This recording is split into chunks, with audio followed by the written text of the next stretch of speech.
Info Hub. In our headlines, President Granger addresses the National Assembly. Guyana hosts ACTO Summit for the first time. Senior Minister raises serious questions about trusting the opposition with the nation's patrimony.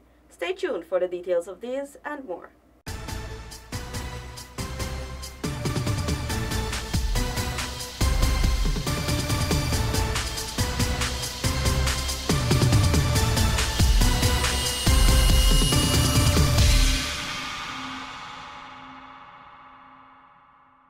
And now for the details. President David Granger addresses the 71st sitting of the National Assembly. Here is Zenil Williams. President Granger, in his address, emphasized the need for the public to be adequately informed about the government's economic and legislative agenda, a right that is enshrined in the Constitution.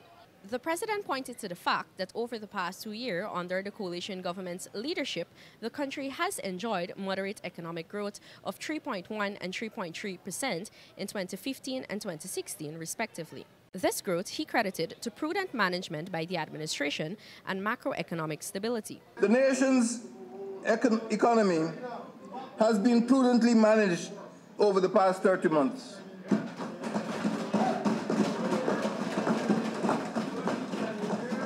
This has allowed for moderate economic growth of 3.1% in 2015 and 3.3% in 2016. Despite the unfavorable external environment, gold was the major contributor to this growth, with 712,707 ounces being produced last year, the highest in the country's history.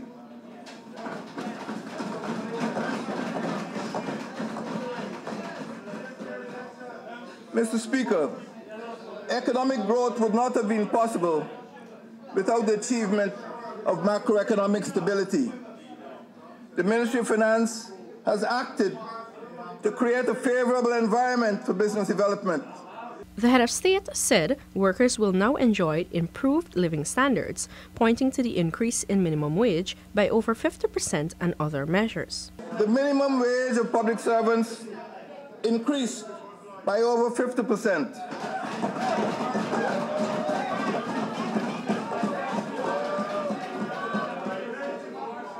From $39,540 to $60,000 within the past 60 months. President Granger also highlighted the Ministry of Legal Affairs' efforts in strengthening the financial regulatory framework to reduce money laundering.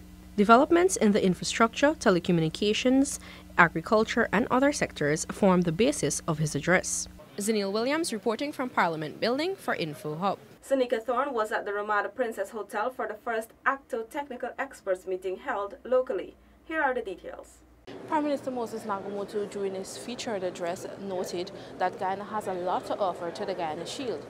He urged the participants to use the meeting as a means of developing a plan to preserve our traditional knowledge. Our Amazon region boasts perhaps the richest, the largest natural endowment of pristine rainforests, within which are harbored some of the more, I would believe, far-reaching medical prescriptions and cures within our biodiversity of animal and plant life. It is worth preserving, it is worth accessing, it is worth sharing. The benefits would be enormous, not only for our regions, for our members of ACTO, but for the world. Minister of Foreign Affairs Carl Greenidge described the meeting as timely as it correlates with Guyana's green agenda. He noted that the final outcomes of the meeting should be sufficiently focused on engendering strategic decisions on common strengths and weaknesses of the Amazon countries. Today, happily, our meeting allows for these two objectives to be pursued in tandem. In meeting, we will advance simultaneously towards the safeguarding and preservation of the Amazon, as well as further our commitment to an enlightened and preferred future of sustainable development. Meanwhile, Minister Sidney Allicock urged the participants to use the deliberation to find mechanisms through which they can promulgate, preserve and transfer to the future generation the true value of the country's traditional knowledge. In this regard, I propose that there be regional projects which have as their objectives, 1, establishing a pool of human resources on traditional knowledge. 2, documentation of indigenous languages.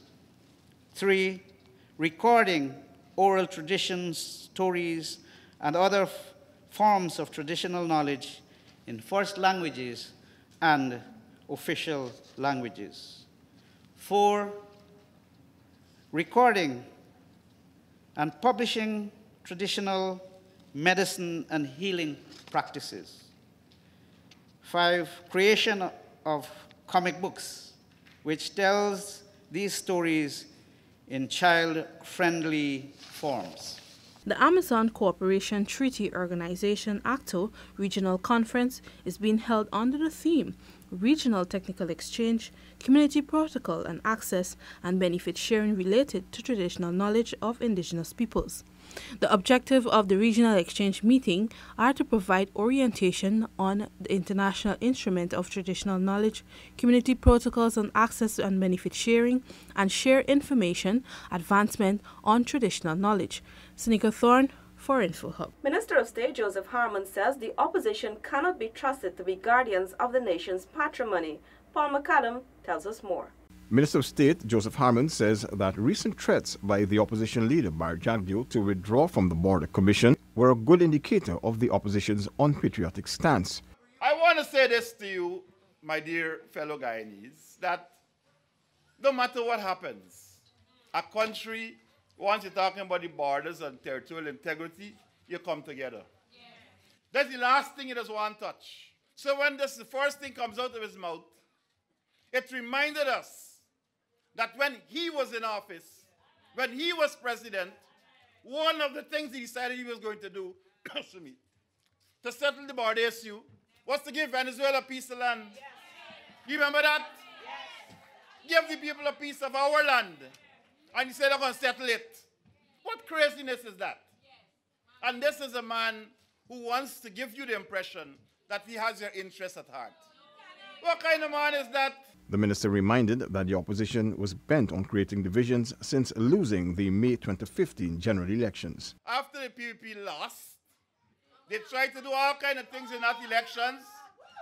And I was there, I could tell you, because I was the campaign manager. I know it. We got the pictures of them trying to push in fake statement of polls and all kinds of things into the elections. We have all of that.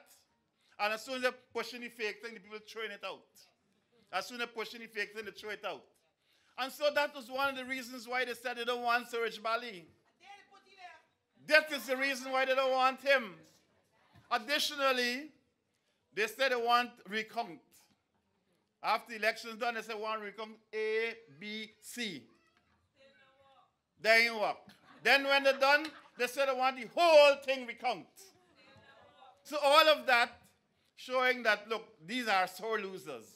And we recognize from then that you are going to have problems with this party who believe that it's transport for Guyana. The Minister of State was at the time addressing scores of residents of Anns Grove and neighboring communities at the Thornbrook Primary School on Saturday last during a ministerial outreach. Paul McAdam for InfoHub. Opposition leaders' withdrawal from the negotiating group does not affect Guyana's position to resolve the controversy with Venezuela. Here is Tiffany Rojas. Minister of Foreign Affairs Carl Greenidge explained that, contrary to some reports in the local media, opposition leader Bart Jagdeo was not part of the Border Commission. What he was referring to was his participation in the negotiating group, which is negotiating a meeting with the United Nations personal representative to the SG in looking at the controversy of the border. The Secretary General of the United Nations had appointed a Norwegian diplomat to work with Guyana and Venezuela with the aim of reaching a resolution by the end of this year. Minister Greenidge said the non-participation by the opposition will not make a difference to Guyana's position. Because we have been working for the last 8-9 months on this matter together with the PPP, the positions that we are putting and holding are positions that cut across party lines. Guyana has committed to participating fully with the Good Offices process.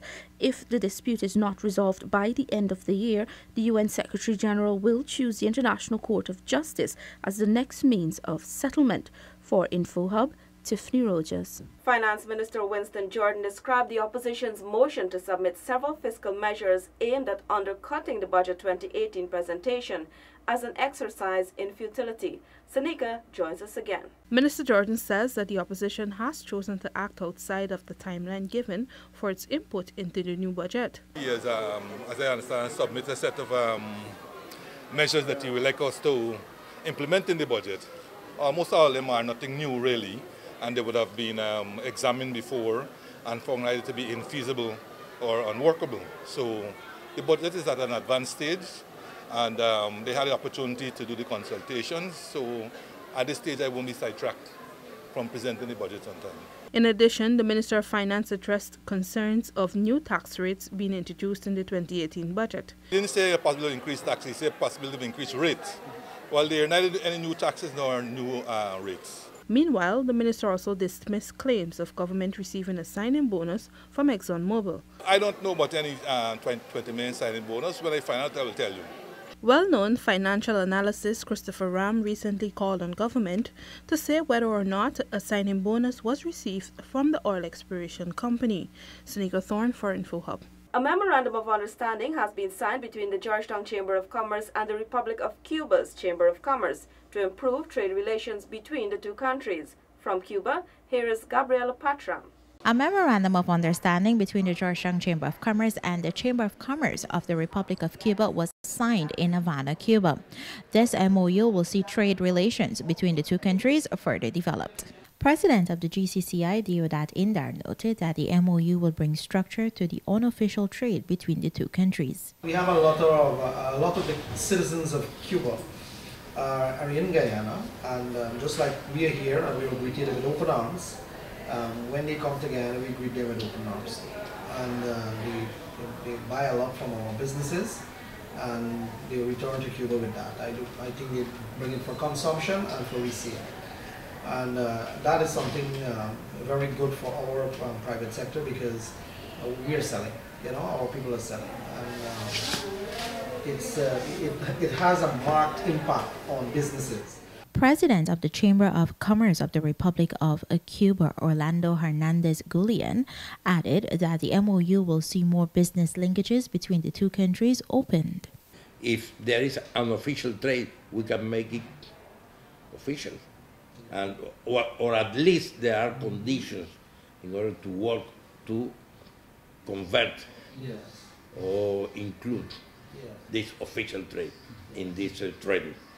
Also in attendance at the MOU signing was Guyana's ambassador to Cuba, Halim Majid, Deputy CEO of Go Invest, Natalia Prasad, members of the Guyana delegation, and Cuban officials. Reporting from Havana, Cuba at FIHAV 2017, Gabriela Patram for InfoHub. Border Street is finally being rehabilitated by the Mayor and City Council. Paul McAdam joins us again with our final report. The street repairs are a collaborative effort between the Mayor and City Council and the Ministry of Public Infrastructure. Town Clerk Royston King described the works as vital and long overdue. We must do the road as part of our responsibility as the city government, and so we're pushing ahead to get this road done. We want to do it before the rains for the festive season, but also to give the vendors a chance to come back into operation before the festive season so that they can at least do business during that period. The works are expected to be completed within the next 3 weeks. The top city official pointed out that unlike previous occasions, vendors agreed to fully cooperate with the process. He noted, however, that once the streets repairs are completed, the vendors will be required to construct new stalls which are similar to those situated outside of the Guyana Post Office's headquarters. We don't want this portion of the city to look like a shanty town, and that is why we want to have a standard prototype kind of stall that would allow